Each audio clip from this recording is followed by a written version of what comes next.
All right, today we have an interview with Mr. Steve Melton, born 1968, upon the history of his life, the effects, and what has occurred over his years.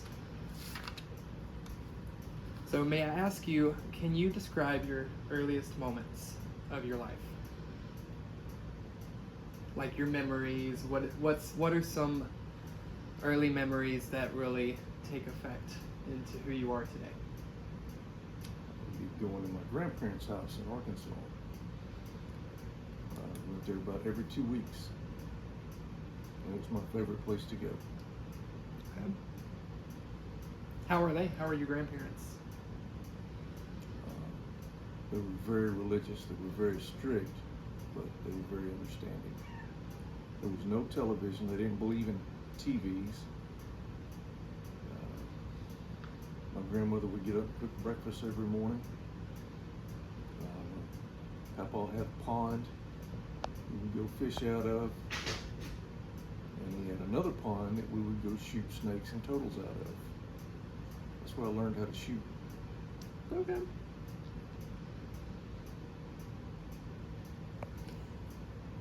How has the country changed since you were young? Technology, for one thing. We didn't have internet. We didn't have computers. Didn't have cell phones. All we had was rotary telephones.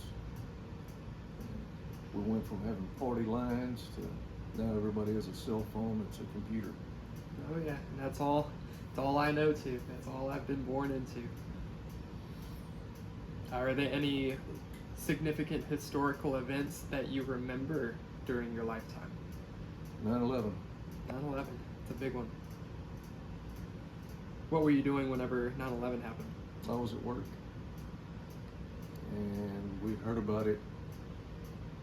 The first tower getting hit, and so we turned on a television and was watching the footage, and that's when the other plane came in and hit the second tower.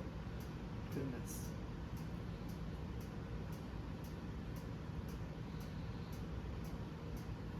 How has your life changed over the years? I've gotten older. You've gotten older. Because of course. Well, you keep the same job, you advance, you learn more, you move up, things get easier, things get better.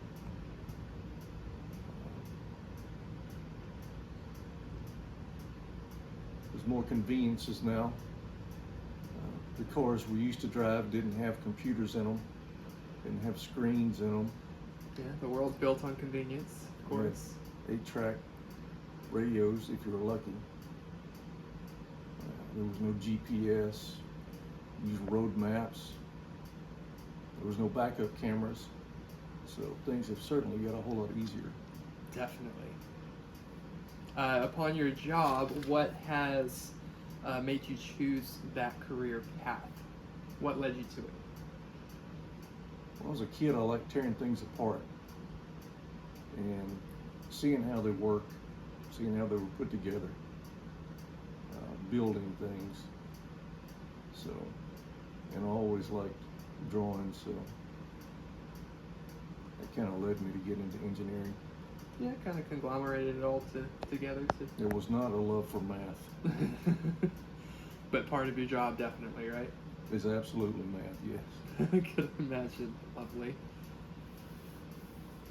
Are there any values that you hope to have passed down through your next gen? What I would like to see more of is more family values, more family reunions where people would get together and visit with each other. Now we're so caught up in our own lives, and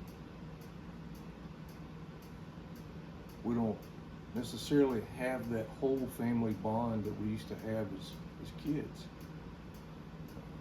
When I was a kid growing up, we had a family reunion every couple of years. The whole family would get together, people would bring food, you'd see family members you didn't ever see except for at the family reunion. Do you think that's due to maybe the convenience of the world, or? I think it's because we're all in our own little world. We're stuck in our cell phones. We have multiple things that we're doing with, kids programs and schools. We're too busy. Nobody ever slows down. Yeah, maybe the world kind of built itself upon that And we're over all the years. caught up in politics and who's got the better house, who's got the better car. And we're just in our own little worlds. I can see that. Yeah.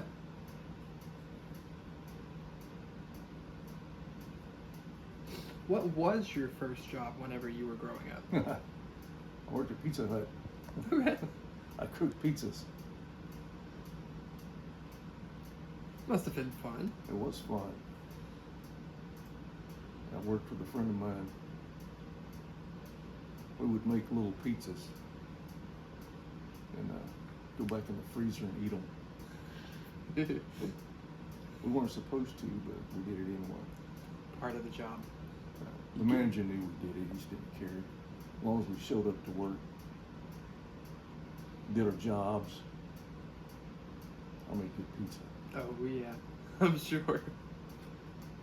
What about any world or U.S. events like wars or presidents or any disasters? How did those change your worldview?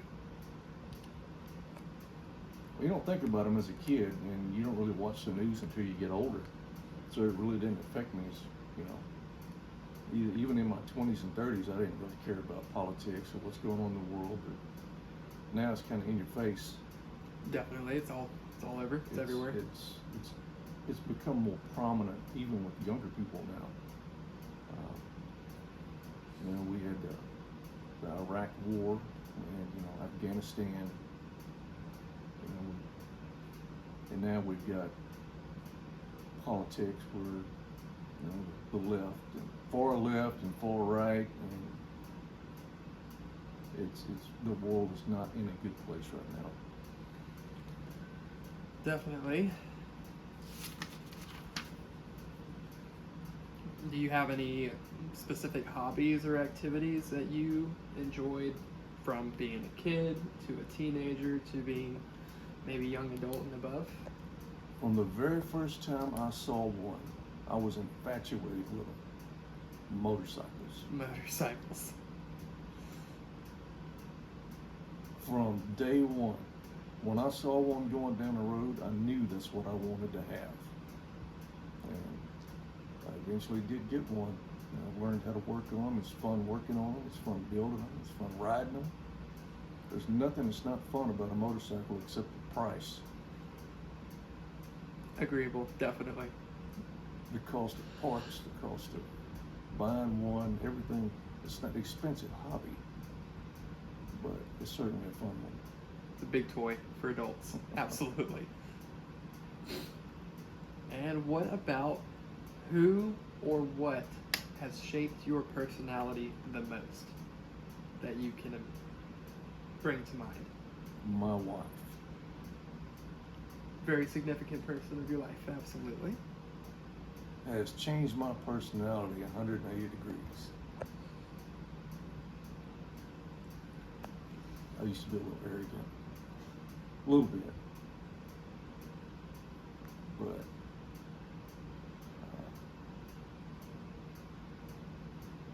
they say a good woman can make a man better. Well, my wife has definitely made me a better person. And my daughters. My daughters have humbled me.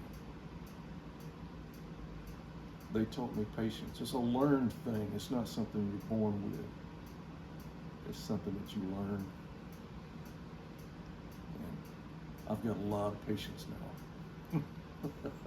And a lot more white in my goatee.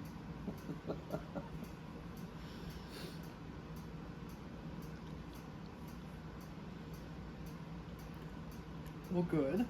Then, last question.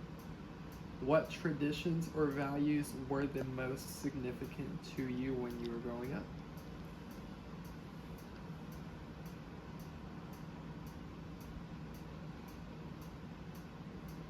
I think it goes back to the traditions of having a family reunion. That was what I enjoyed. I get to see everybody. You know, holidays. We all get together on the holidays. My aunts, my uncles, and cousins. You know, for Thanksgiving, we all gathered together and we all ate, played, and had a good time. Nobody does it anymore. Yeah, exactly. I mean, you'll ask the newer generation, and they'll be like, "Well, I like all this newest tech, or going over to play games, or anything that's other than a family time or a gathering." Yeah. And of course, we don't have the same values that the older generation does have, and I believe it's being missed, and hopefully can come back Something for the else better. I've noticed is the value of actually going to work and doing your job, getting their own time. You know, this younger generation, I've noticed even where I work, they don't want to come in and work for 8 hours. They want to come in and play and visit for 8 hours, and then at the last minute try to get their work done. Used to, that wouldn't fly. Definitely. You would get run off. But the work values have absolutely changed. There are some people, some younger people that still have to come to work, do their job. And I'm not saying you have to come to work and be, you know, just hard at it, nose to the grindstone for 8 hours. But there's a lot more playing and visiting going on than there is work. And the attitude is that, well, I don't have to work for you. I can go to work somewhere else now. Or I can just move back home. Or I'm already living at home and don't care. It's the work values, the people not wanting to work is crazy. If you didn't work, you didn't eat. You didn't work, you didn't have a place to live. You didn't work, you didn't have a car to drive. You have to earn your way in this life. Nothing is for free. It costs somebody something. Definitely. All right. I think that concludes the interview. Okay. I very much appreciate your time. Thank you.